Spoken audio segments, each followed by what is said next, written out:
Olympus made a really good name for themselves in the 1960s with compact cameras like the Pen and later on the Trip, and they were known for a quality camera that you could put in your pocket. Now the competition was getting fierce in the 1980s, and Olympus, the Trip had been along for a long time, and we needed something a little bit more modern. And what did they come up with? They came out with something called the XAii, which was a camera I've already reviewed, and that came out in 1979, and in 1980 they came up with another ZA, and this ZA was called, because it was the second one they produced, it was the ZA2. And what do we have?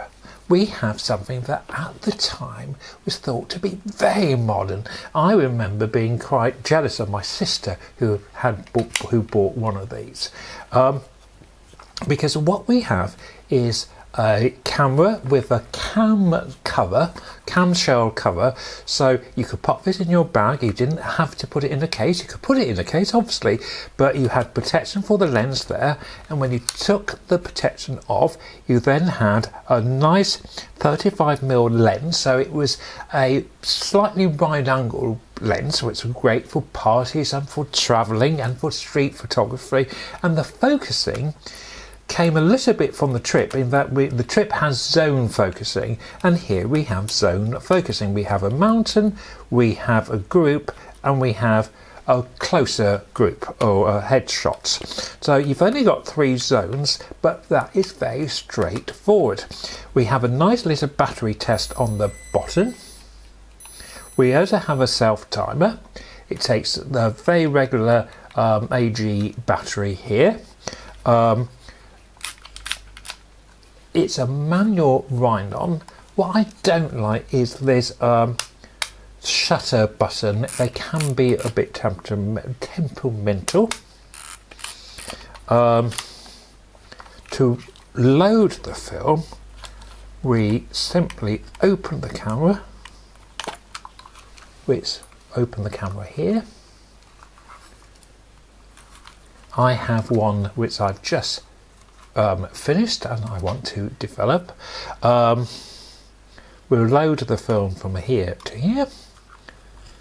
Do check when you buy them what the felts are like. They do wear, but you can replace those.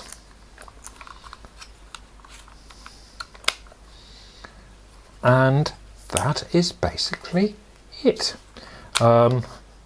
You could get a flash. They were sold with a flash, and the flash goes here. Unfortunately, the flash I've got with this one doesn't work. The camera works beautifully, but the flash doesn't work. I thought it might be a case of simple contacts, but I'd cleaned the contacts and it still didn't work.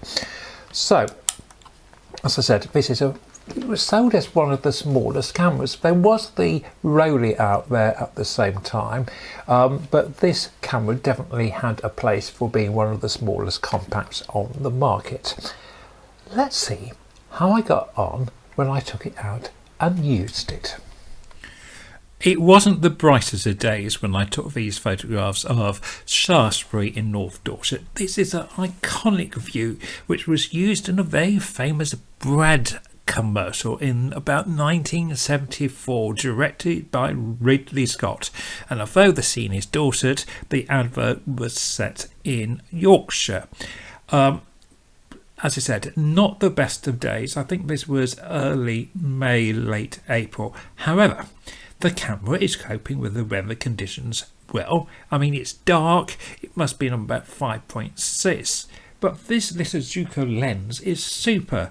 It's really sharp. You can see why people favoured this camera so much in the 1980s. I know some quite serious photographers who would keep one of these in their rucksack or as a spare camera, because it's a camera you don't have. All you need to think about is what you are seeing through the viewfinder. You don't have to worry about anything else. Well, you know, you set the symbol, but you've only got, 3 zones to set. And this exposure meter is one of the chief factors, I think, why this is such a good camera. They've just got it right. And the cam cover was an ingenious way of protecting the lens as well. So yes, you could use a little soft case, but if you forgot or lost your case somewhere, the lens was protected. And it's quite a strong camera. As I said, the only slight weakness I have found in some cases is the little button on the back. They did do a sort of more basic camera which actually had a better button. I think they were trying to be a bit clever. Now I've moved to Sronit here, and it was a slightly brighter evening, and it was slightly some weeks later, and again it's a very sharp image I'm getting. I didn't load many this is a self-load film, and it was a bit short, so there's not many photographs today. But thank you for watching. I hope you've enjoyed it, and we'll see you again soon. Bye for now.